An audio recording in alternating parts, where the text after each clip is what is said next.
Thank you very much, Courtney. Our live eye today is at the Manitoba Museum, where we find Drew Kozub looking ahead to summer camps. And Drew, for parents, it might be a tough sell to say, hey, you're going to do camp, until you get to tell them they blow things up. Exactly, Jeremy. You get to do so many fun things because there's a different theme each day at the summer camps here at the Manitoba Museum. And we're going to be looking at the Invention Day camp. And I've learned some stuff was invented just because it looked darn cool. Really? The scientists sat back and said, hey, let's just make this neat. Exactly. Well, Jacob's ladder, which is behind me, just demonstrates how electricity would flow and the fact that it's really, really lazy. So these two wires have individual currents of 20,000 volts flowing through them. And because electricity is lazy, it just kind of shoots back and forth between those two wires. The byproduct of this is we get cool looking electricity that doesn't actually do anything other than look awesome. See, science is really fun when you get to dig into this sort of stuff. So we learned a little bit about that invention, which doesn't have a lot of use, but right now we're going to be showing you an invention that could potentially save yourself some trouble if you have a fuse in your house, a fuse in your car. We're going to be learning how those work, and to tell us a little bit more about it, we have Lila Knox. So we're looking at Invention Day at the day camps, and you've created a simulated fuse. Let's run through the materials you have here. Okay, I have 2 D-cell dry batteries here. So regular batteries that we'd find at home. That's right, and I've just put them in a case. Okay. That allows me to attach alligator clips. Okay. Called that because they have little alligator mouths at the end.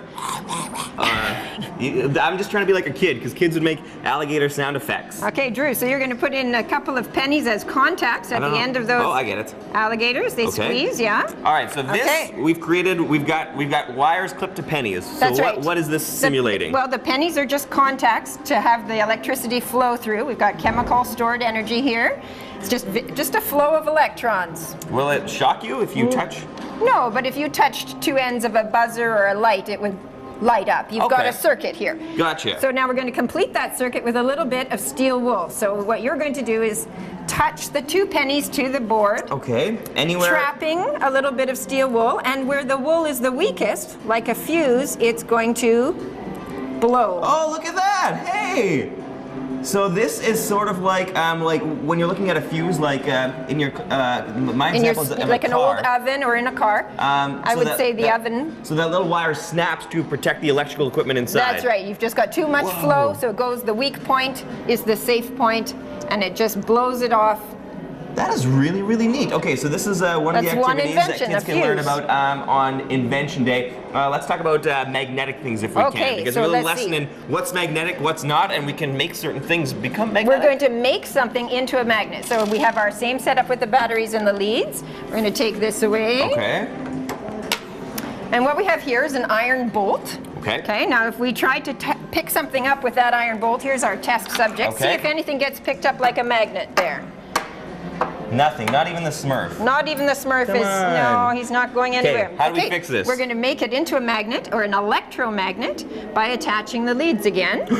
So we've got one lead there. These are really handy. You should always travel with 2D batteries and some alligator clips, because it looks like we got a lot of uses here. Okay, so now we have a flow of electrons through these wires, if I can get that one. There we go. So now the electrons are spinning around this iron bolt. Okay. And now you can hold it again. It's not going to hurt you. You can see if it can pick anything up. Oh! Hey, look at that! So the paper clips are magnetic now? Yeah. The coin? Hey, the coin's magnetic. Come on, Smurf. Oh. No, not the Smurf. Maybe Gargamel can work on this and make them electric. See how many things we can attach here. Oh, yeah. Okay, so we got a pretty powerful magnet. And that's the point. That's why they developed these, because an electromagnet can be turned off and on with electricity. So if we undo one of these alligator clips. Yay, science! Oh boy, this is so neat. So a different theme each day for these summer day camps, and 2 different weeks worth of themes. If you want details or to get yourself registered, don't wait, because registration opened up yesterday. Just go to our website at breakfasttelevision.ca. Take a quick break, but plenty more still to show you today from the Manitoba Museum.